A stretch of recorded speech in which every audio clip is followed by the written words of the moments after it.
কথাটা বলো বলো। হ্যাঁ হতচ্ছাড়া, তো কালকে একটা কথা বলেছিলাম তোকে, যে আমার কথাটা ধরিস নি। আম বাগানে লক্ষ্য দিতে বলছিলাম, লক্ষ্য কেন দিস নাই?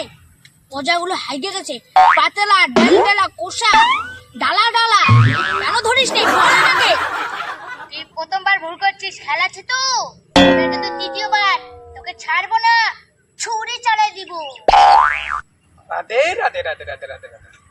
প্রথমবার আমি মাসিমে ভুল করছি, ঠিক আছে, কোনো ব্যাপার না। দ্বিতীয়বার আমি ভুল করছি, আমাকে ক্ষমা করে দিও, আর ভুল হবে না। আর যে আম বাগানে পায়খানা করতে গেছে তার দিকে আমি সেলাই করে দিব।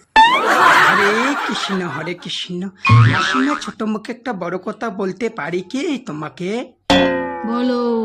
কথাটা হলো কি, রামপ্রসাদকে তুমি যে পয়সাটা দিয়েছে সেই পয়সাটা তো অ্যাকচুয়ালি সে দিয়ে দিয়েছে।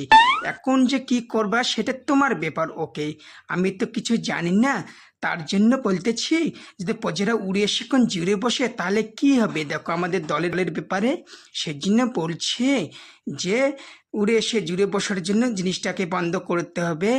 হরে কৃষ্ণ। আমি কি আসতে পারি এখন? হরে কৃষ্ণ হরে কৃষ্ণ হরে তুমি তোমাকে দিয়ে দিত।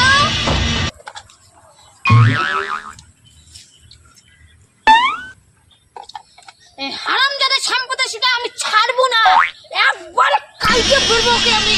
যাই আগে